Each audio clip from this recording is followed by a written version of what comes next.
Good day, everyone, and this is the United Suspect channel, and this is my first video ever. So, you guys show me some love, subscribe, and I will be talking about all things Manchester United.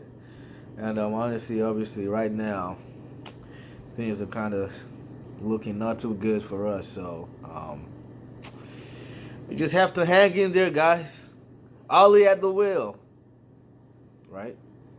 Fuck it, man. Okay.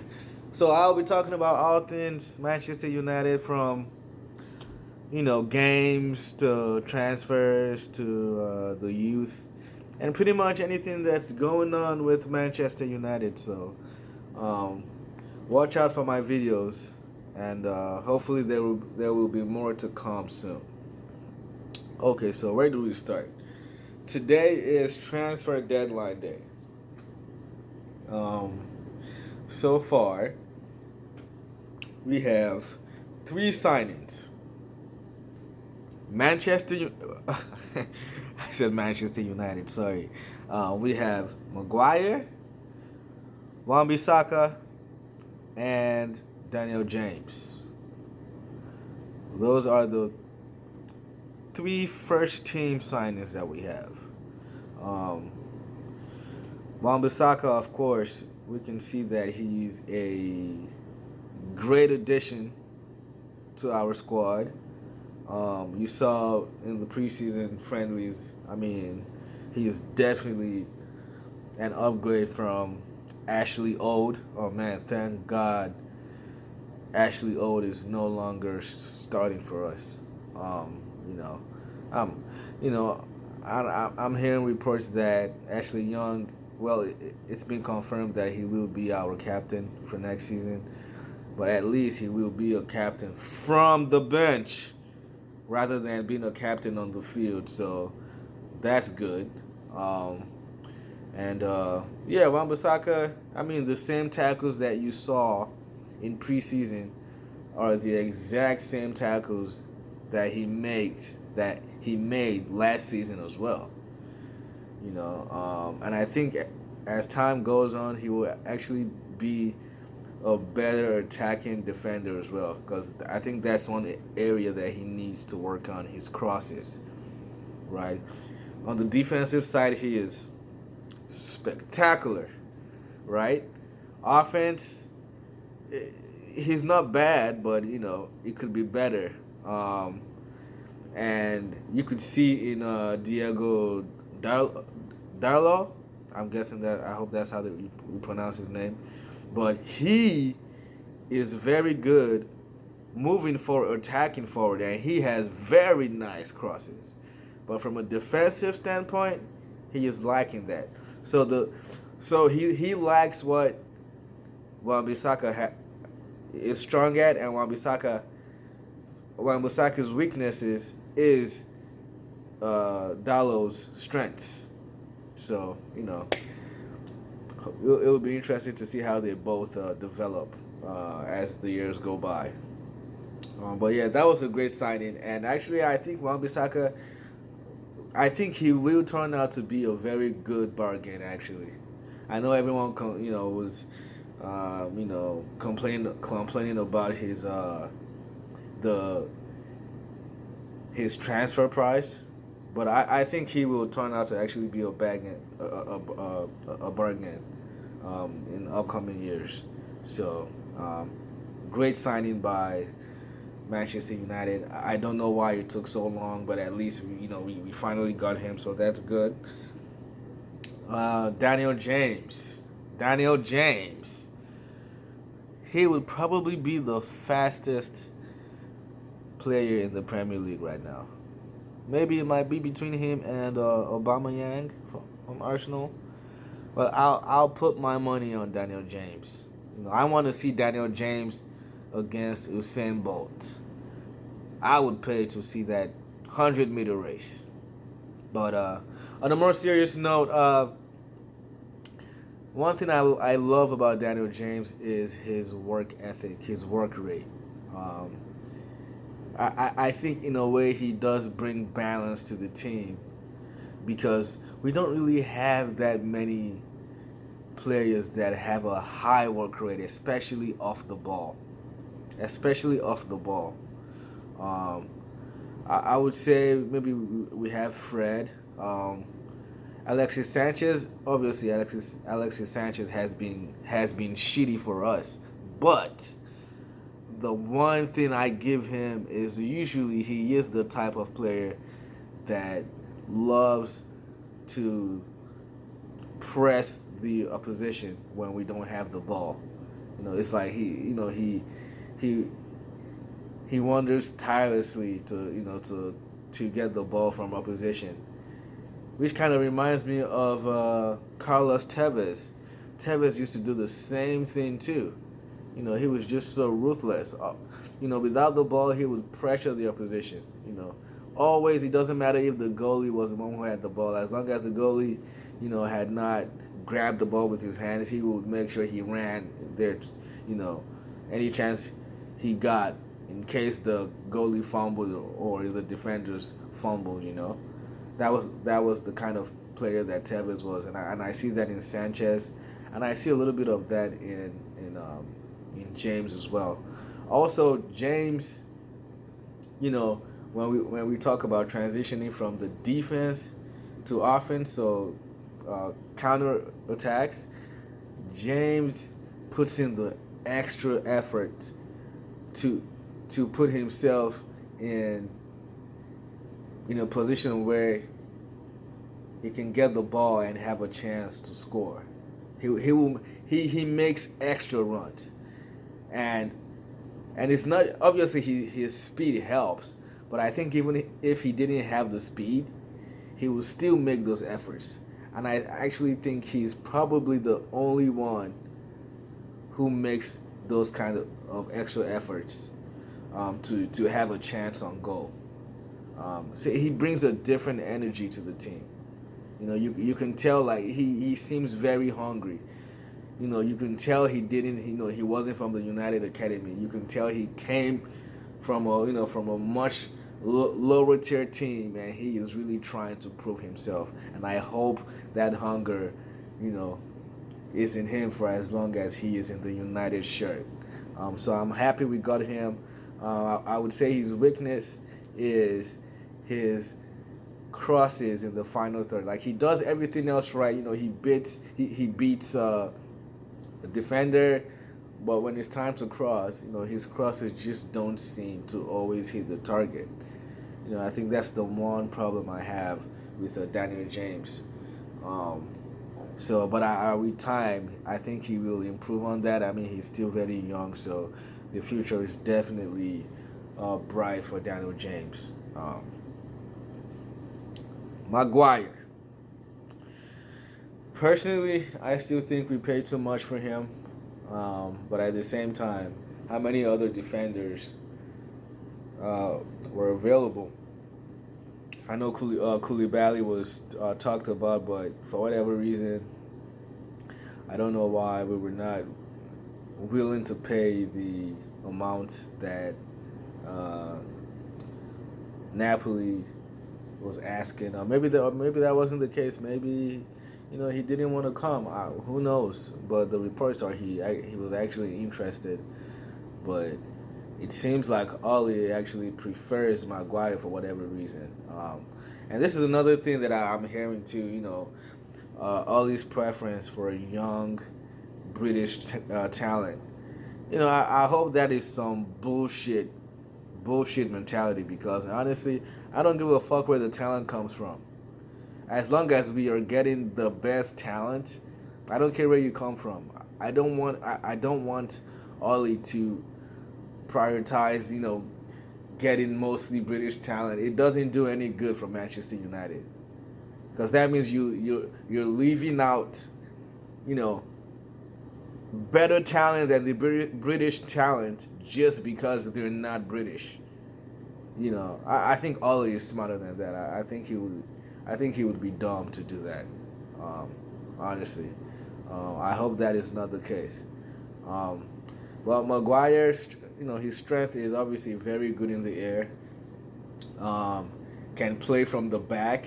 for a defender, he's pretty good at um, building the attack, beating the attack, from defense. And funny enough, I hear from Leicester City fans that Johnny Evans was actually their best defender last season. And we're talking just defending. We're not talking about from an attacking standpoint.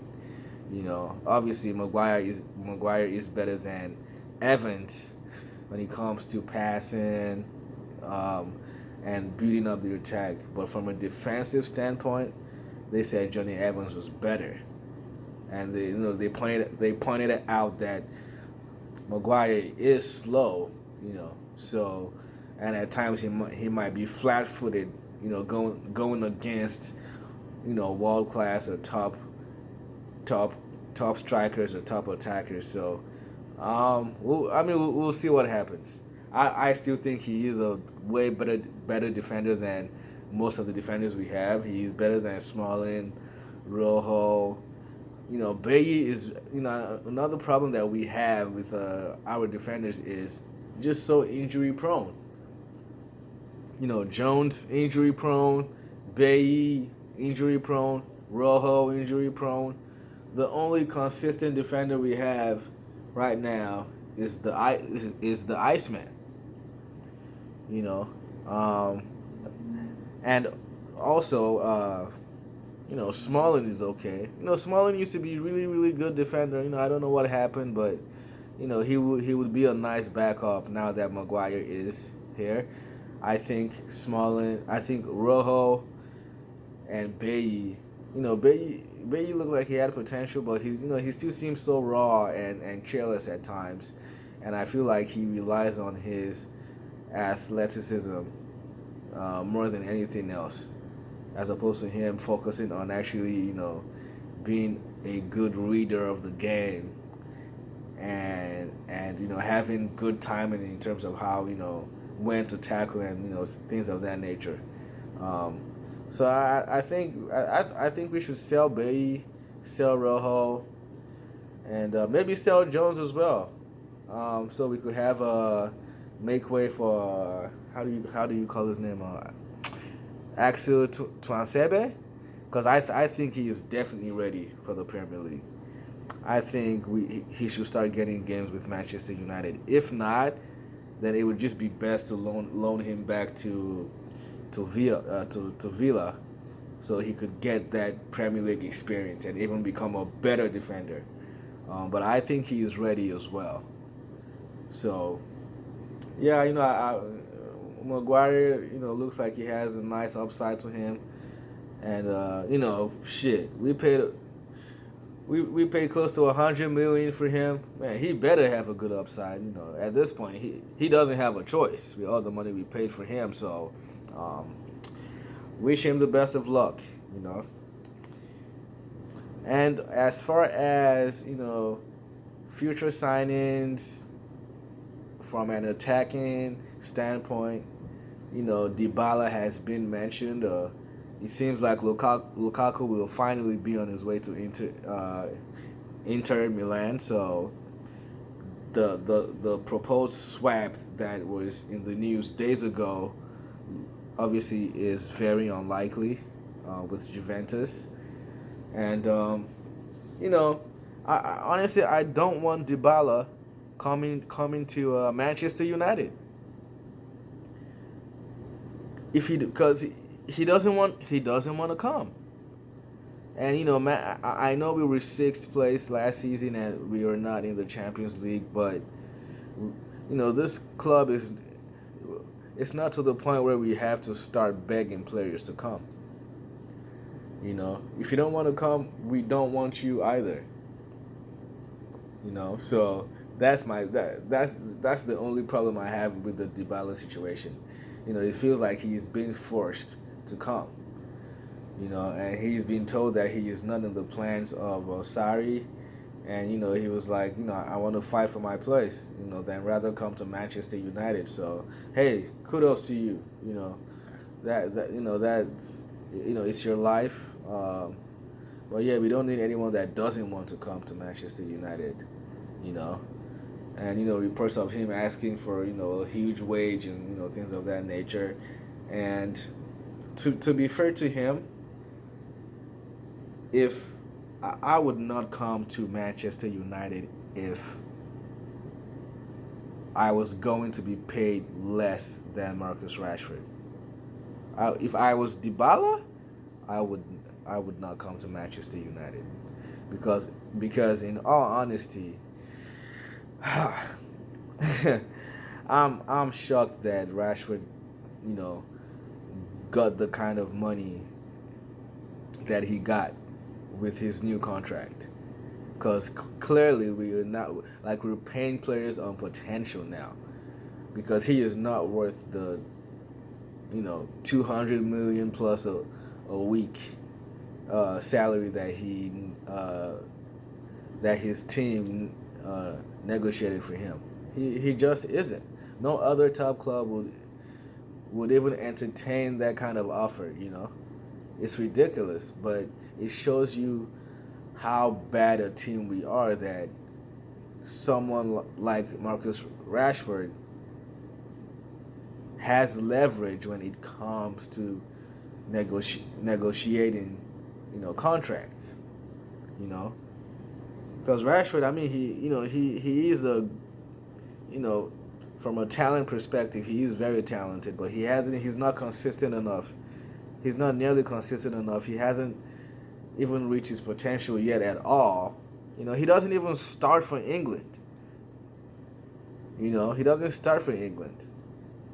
And I don't even think we have any English players on our team that start for England. Maybe on his day, Luke Shaw might start for England. Not anymore. And these players are making, and Rashford is making £200,000 a week. Nah.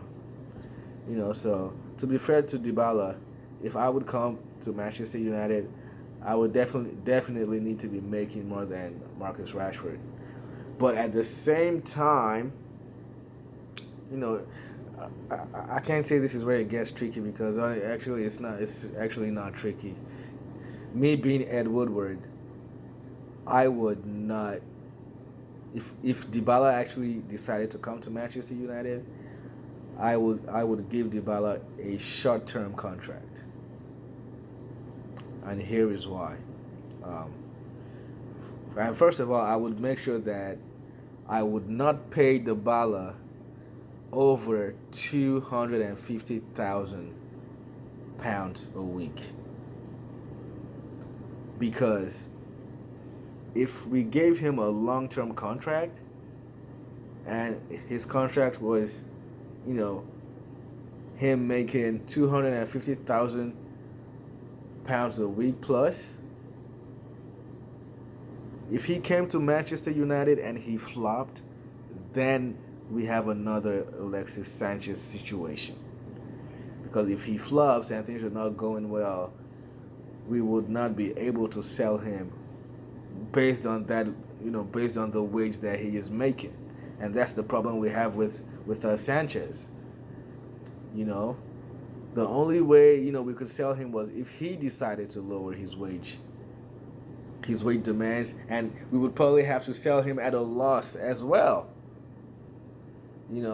But with a short-term contract with an option to extend, if he does really well, obviously his price goes up. 1, 2, then if we're gonna give him a new contract and pay him higher wages, at least this time it's justified. Whatever we pay him, we could say, okay, yeah, he has done well enough to earn the money he is requesting. But if he flops and we have a short-term contract and the wages that we agreed to pay him are not as outlandish as, say, Alexis Sanchez, then we do still have a good chance of selling him, to another team. Or even at worst on a short-term contract, maybe we lose him to free agency. Still better than keeping him there like Alexis Sanchez. And he's still taking all that chunk of money, that we could be giving to a new player, that we bought. So that's something to look out for. So honestly, I don't think he would be a good fit at Manchester United, even though he is very talented. Reports are also saying that his actual preference is Tottenham, and actually I think he would be a better fit there, especially with Pochettino being Argentine as well. I think he might be able to get the best out of Dybala, and also, Manchester United. There's a lot of uncertainty when it comes to our club. Ollie is a new coach. I don't think we quite have an identity yet. On the other hand, Pochettino, with the squad he has, they already have the chemistry. They've been playing for a long time. They have an identity, and I feel like Dybala fits that a lot better than him not even knowing where United is going. Because even right now, we're supposed to have more than 3 signings. We're supposed to have at least two other midfield signings. Herrera hasn't been replaced yet. Fellaini left as well, hasn't been replaced. That's sad because Pogba, Matic, and McTominay. I don't see us.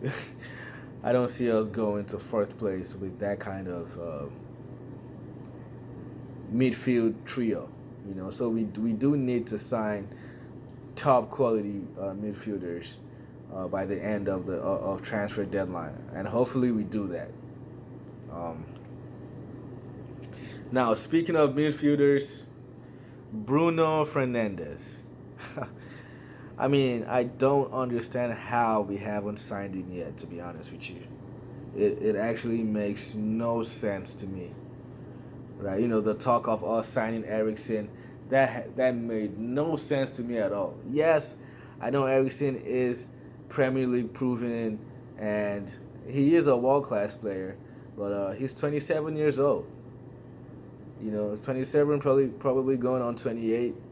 And I guess his original valuation was $100 and something million dollars, and I think Tottenham brought that down to around 60-70 million pounds. But for one, he's 27. At best, he probably has 3 more top years of performance, and that's if he actually performs coming to Manchester United. Because keep in mind, guys, I know people say, when it comes to Bruno Fernandes, yes, he was good, in the Portuguese league, but coming to the Premier League, you never know what could happen. That is true, but also that could be the same for Eriksen as well, because the fact that he's playing under Pochettino's system, he plays under Pochettino's system does not mean he will play well under Oli. Example, Alexis Sanchez, right? The best player at Arsenal, came to Manchester United, flopped under Mourinho, flopped under Oli as well. So, it seems less likely, from a gambling standpoint, Eriksen seems to be the safest, but man, if Eriksen is 60-70 million pounds, and Bruno is around the same price, at least that's what his club is asking for, I'm going with Bruno. And Bruno Fernandes is younger, hasn't even reached his prime yet, so there's still a lot more room for improvement, and you get more bang for your buck over time as well. He's a very talented midfielder. So I think I would take him over Eriksen, to be honest with you. We do not need Eriksen. It doesn't even make sense. Why would Eriksen leave Tottenham to come to Manchester United? It makes no sense. They're in the Champions League. They finished third place last season. And they have a better squad than we do. Why is he coming to Manchester United? I don't personally. I would be shocked if he came to Manchester United. But we'll see. We'll see what happens. And also, we need a CDM. We need a CDM. Matic is not going to do it for us. Matic was never fast, but now he's even lost more of his legs. We need someone that is a lot more mobile than Matic. And someone who comes to mind for me is Ndidi from Leicester City.